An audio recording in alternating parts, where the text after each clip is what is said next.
I want to end this little series by talking about the transmission of the writings of the Rishonim.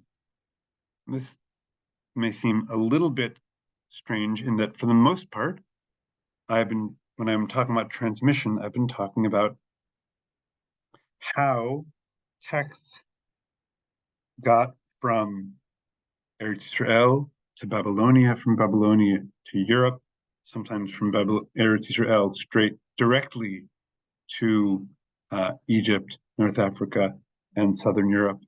And especially in the case of the Siddur, how traditions kind of came from both and then kind of ran into each other and came into tension in Europe. Whereas the Rishonim are generally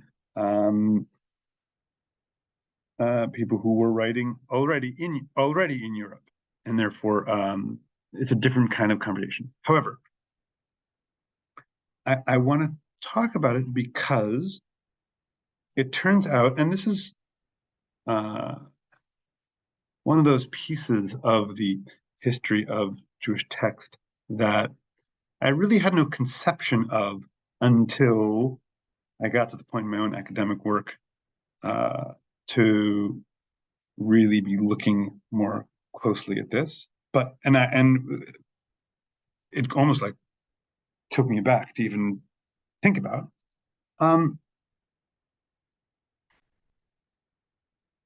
There are various Rishonim, various sort of we call them medieval commentators, and here I'm talking about writings about the Talmud and about Halacha,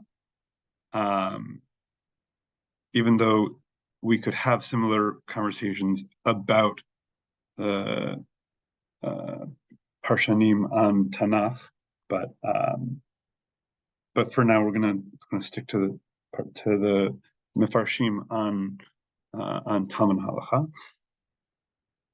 There are many people who wrote about these topics, and we kind of imagine that once something was written, it was then part of the common body of knowledge, and later writers could draw on them at will and to the extent that they wished, and that if a particular Rishon was not quoted or utilized, it was because that work was found wanting. That turns out not to be so true. I want to take just a few different examples of the fates of a few different commentaries to kind of illustrate that. So to start with, the Gaonim wrote various books of halacha, of summaries of halachot and explanations of parts of the Talmud. The community in Kairouan, in North Africa, in Tunisia, they were some of the primary correspondents with the Gaonim. They had those teaching. They knew the Gaonim's positions on various things. You can see their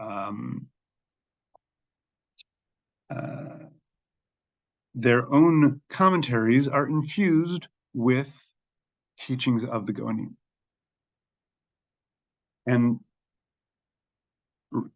their student, their sort of the most significant figure to sort of emerge from the end of the Kairouan period was the Rif. The Rif grows up in Kairouan, studies with Rabbeinu Hananel, with Rabbeinu Nissim, with the greats there.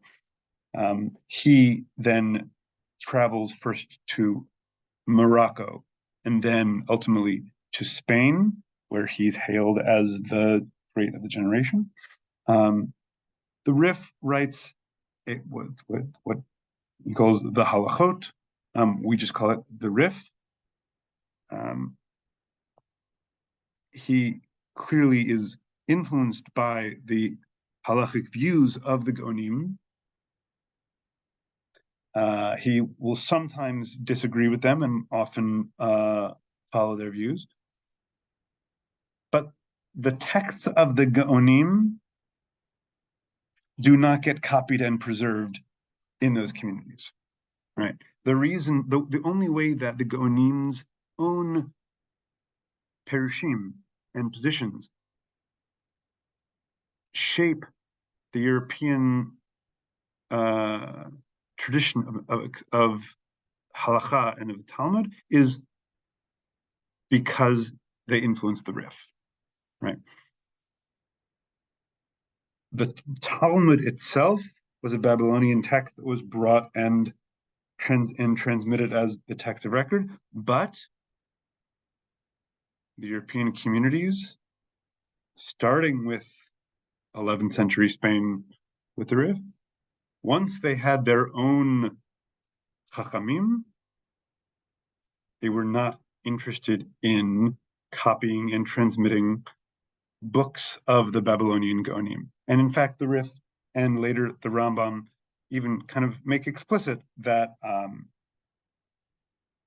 that the Talmud is authoritative, the Gaonim are not.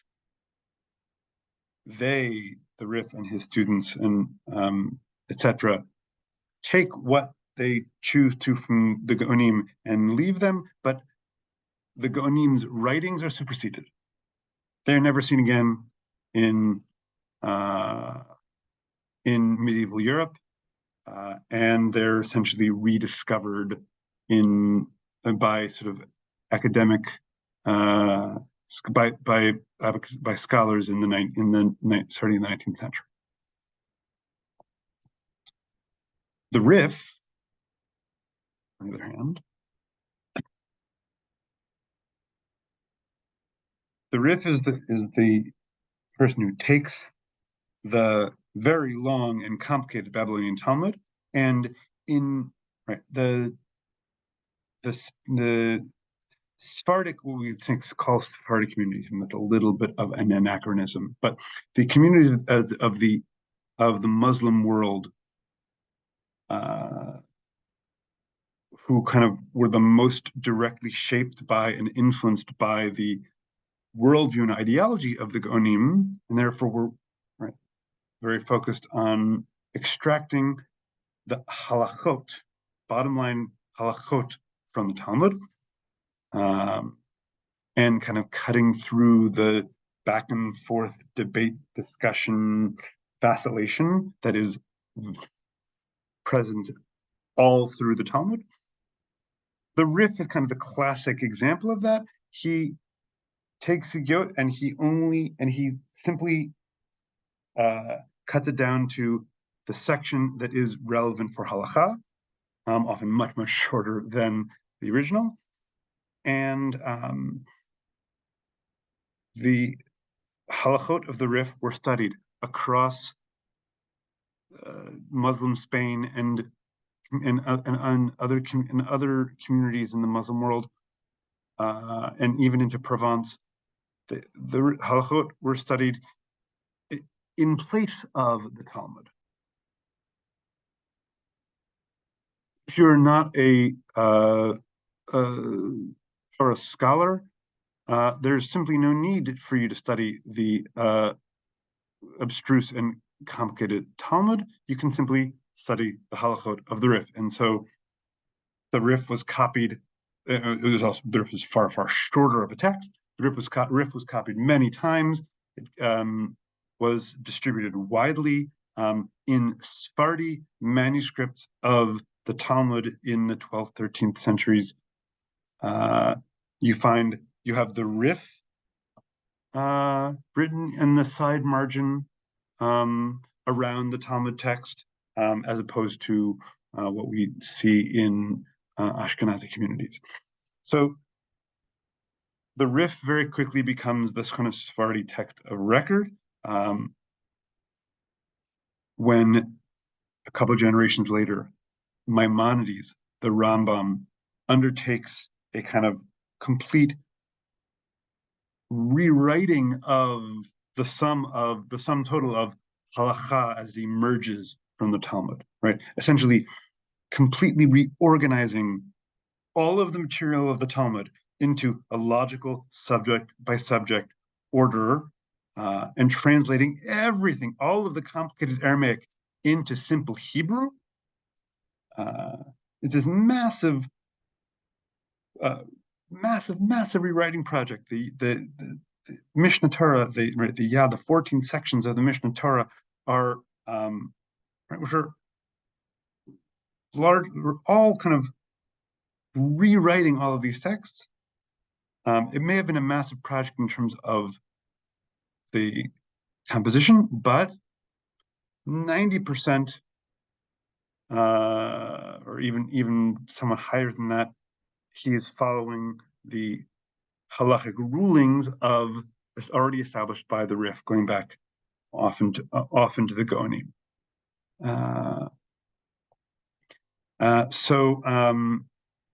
And in its time, the Mishnah Torah becomes an established, accepted text that is copied and studied widely. Often, and the Rambam explicitly says he intends for his text to be studied instead of the Talmud. There's no need to study the Talmud when you can get all of the halachot in simple, comprehensible Hebrew in his text. So you have the text of the Gaonim, which vanish. You have the Rif and the Rambam, which are copied widely. On the other side of the Christian-Muslim divide, you have Rabbeinu Gershom, who was one of the first to write a running commentary, just simply clarifying, explaining confusing pieces of the Talmud for the European communities for whom the language and the conceptual framework were very foreign.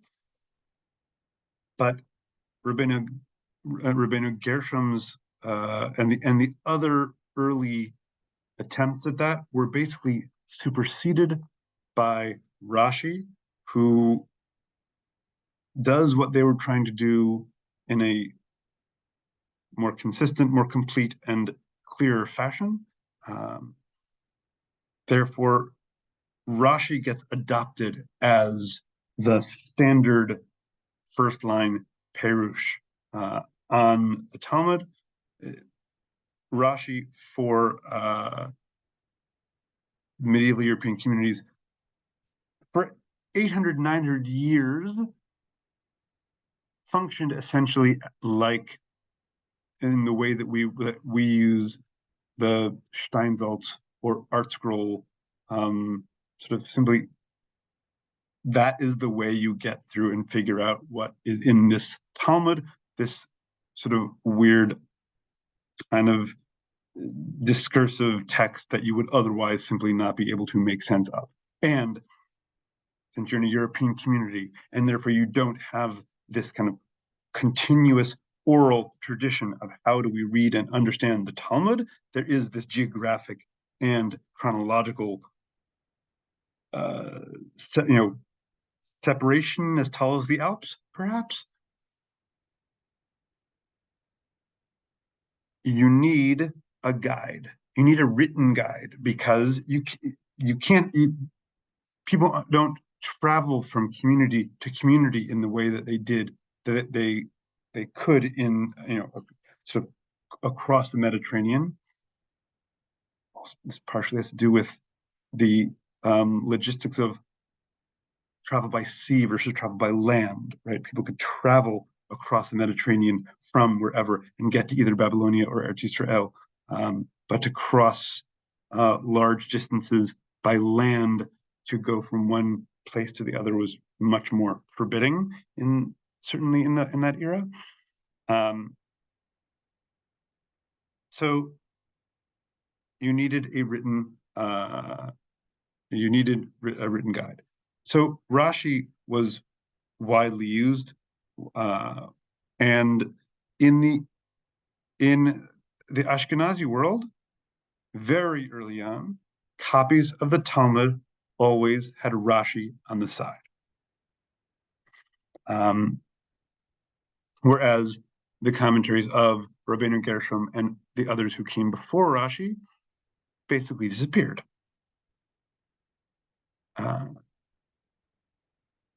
Rashi's students, and sort of several generations of students, were known as the Tosafot, and you probably are aware that the Tosafot was not a single person, but a whole school. You may not be aware that there wasn't one Tosafot written. There were multiple Tosafots written at different points in the 150, 200 years of the Tosafot period.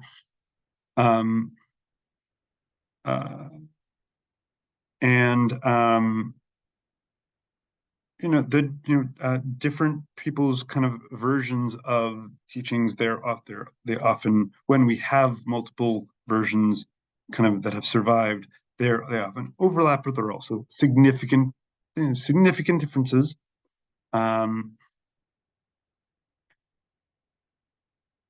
The Tosfot on different Masechtot in the Gemara that of our printing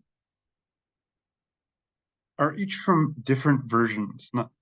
There are only a certain number of versions. There are but it's an eclectic mix. Some Masechtot have the Tosfot of an earlier, more kind of simple and direct kind of school of Tosfot, and some have Tosfot from the later, more scholastic, era of Tosfot, who get into sort of much more kind of conceptual and mental acrobatics, tying together ideas from different parts of the Talmud.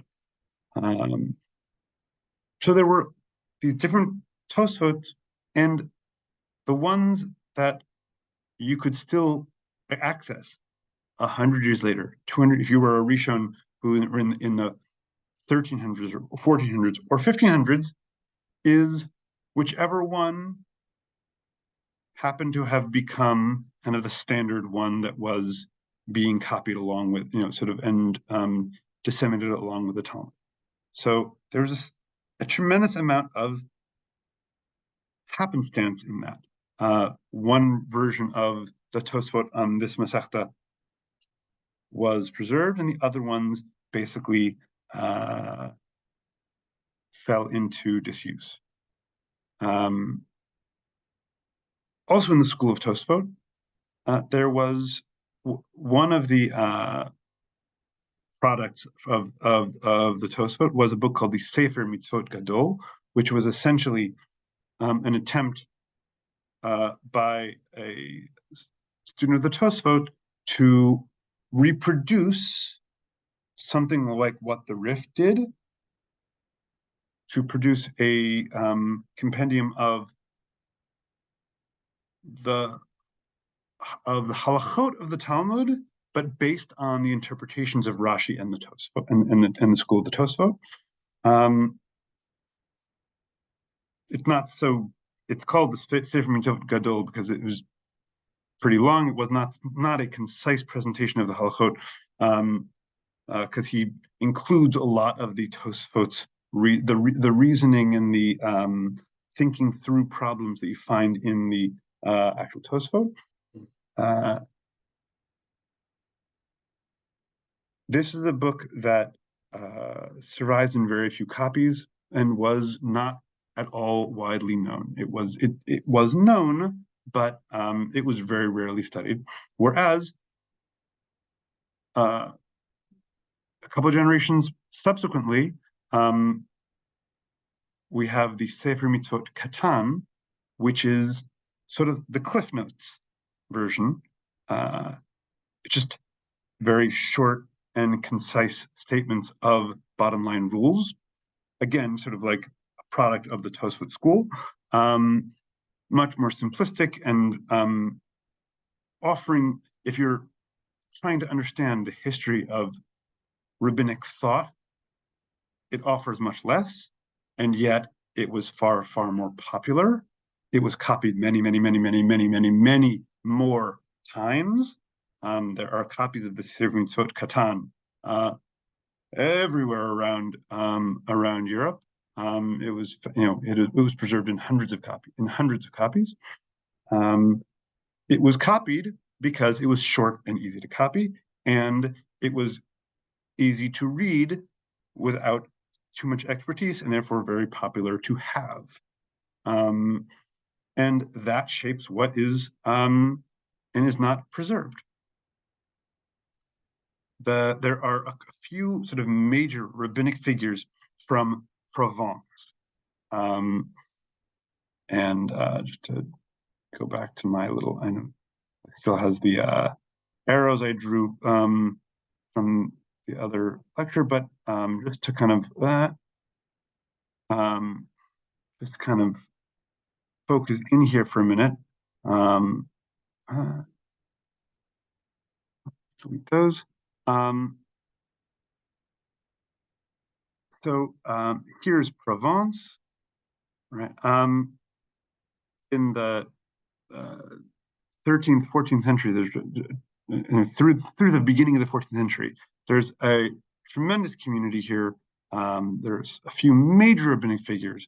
It was this is really the crossing point between the scholastic, very Christian Europe, Ashkenazi community, Ashkenaz over here, the German communities and the northern French communities, and very much of the scholastic school, part of the kind of Christian Middle Ages, versus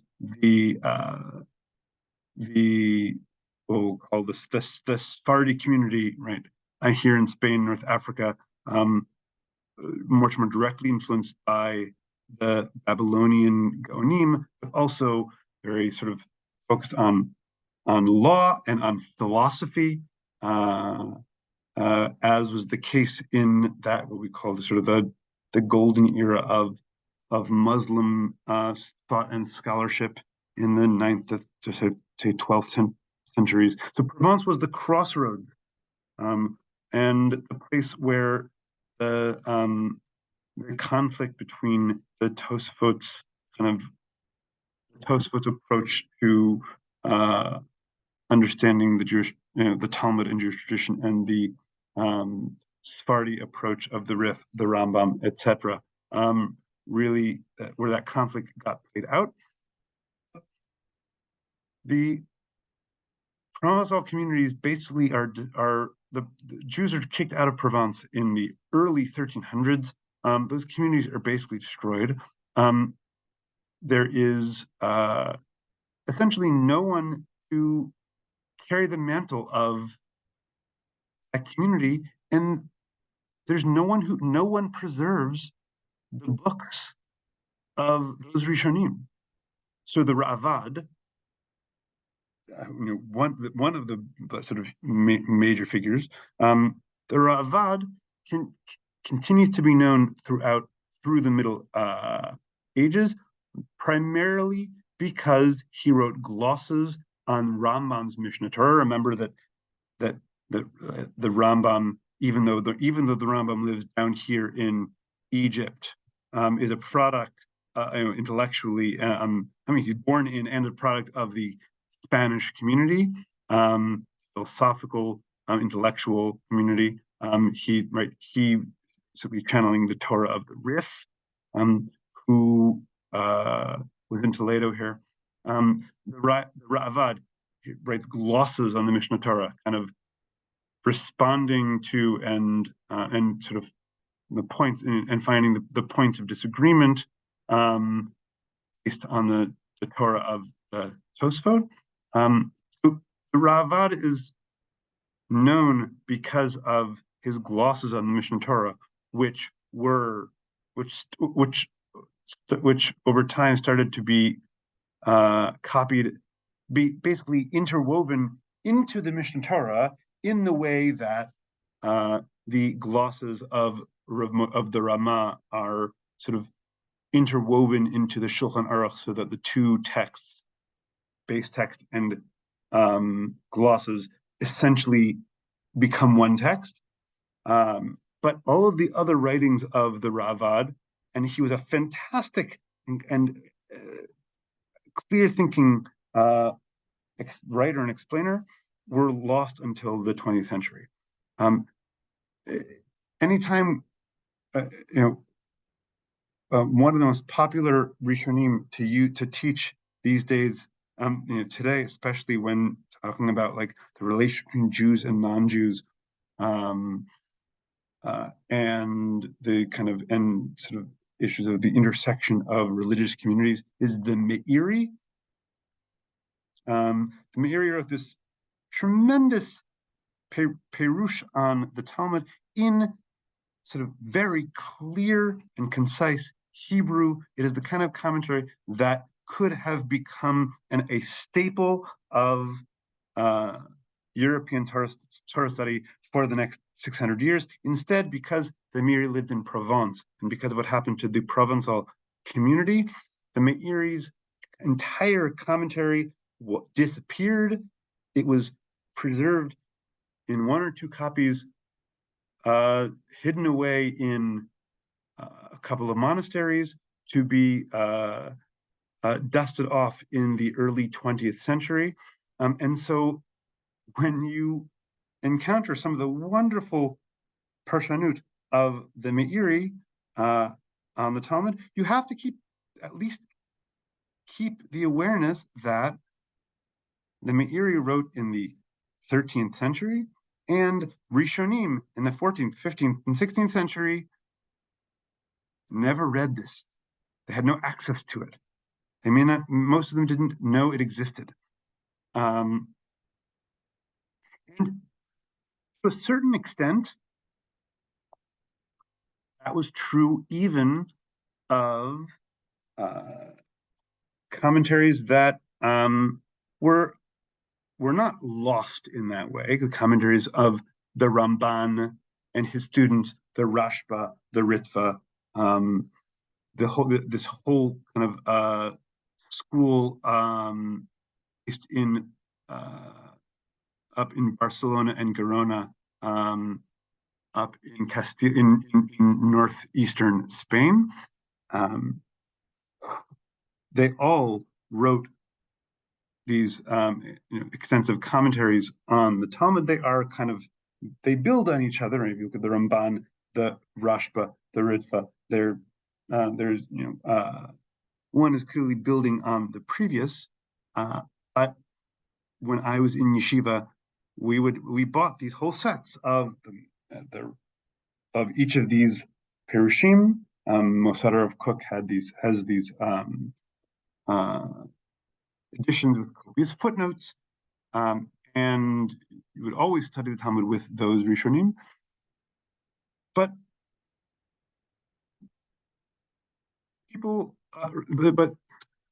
rabbis working in the 15th, 16th, 17th centuries, rabbis who lived in France and Germany, later moving to later the whole yeshiva world of Eastern Europe, even starting in the 16th century, did not have those books for the most part. One person who did have those books was Rav Yosef Karo, the Beit Yosef, right? And he writes this before he writes this sort of massive commentary on the Tur.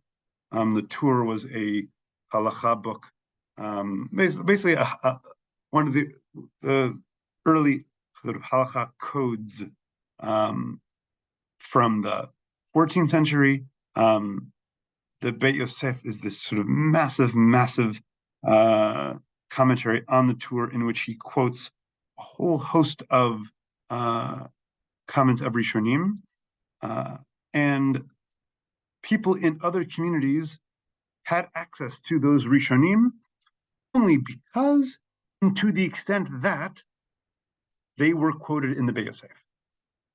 Because they certainly did not have the Motzar Rav Kook edition or any edition at all of the of those Perushim on the Talmud,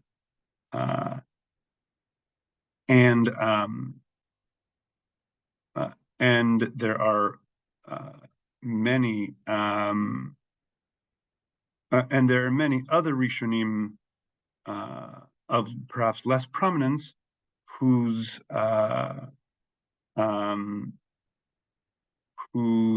writings were not known and really kind of disappeared disappeared over time. Some of those are things we have recovered since. Some are things we only know the existence of, but have not, but don't have the actual texts of.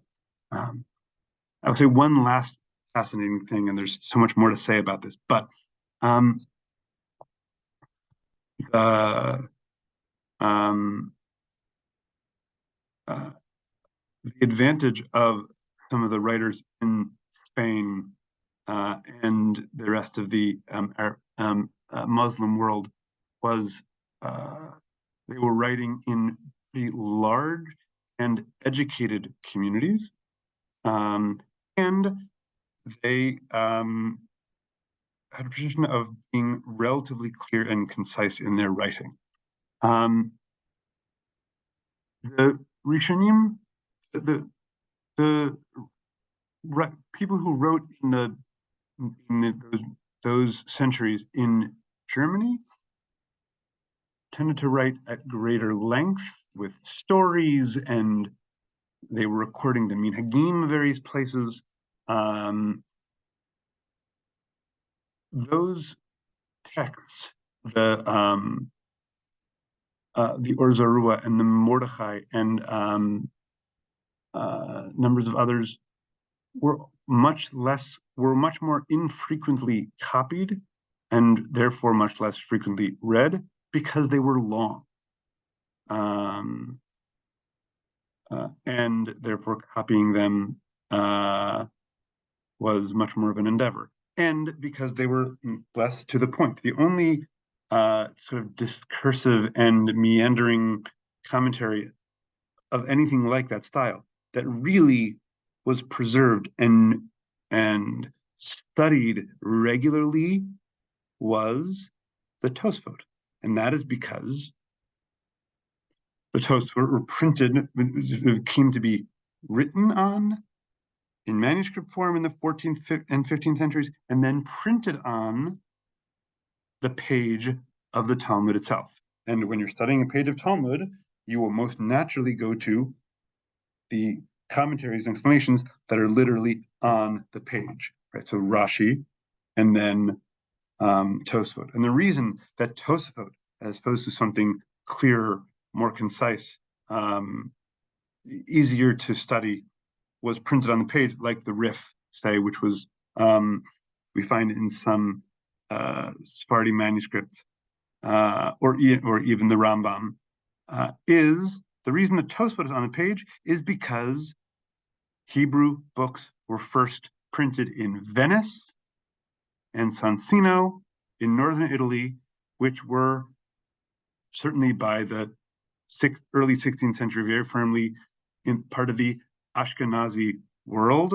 In the Ashkenazi world, you do not study the Rif, right? The tradition goes from Rashi to Tosfot. And it is because of the particularity of where those first printings were done that we think of Rashi and Tosfot as the principal and the first line part, sort of explanations of and windows into the meaning of the Talmud. Okay. And that is going to conclude this little mini-series on transmission. It's just kind of a little window into it, but I hope that it's gotten you thinking in a little bit of a different way about the complications of trying to talk about how Jewish tradition was transmitted and preserved through many centuries and across a wide geographic range. Thank you very much.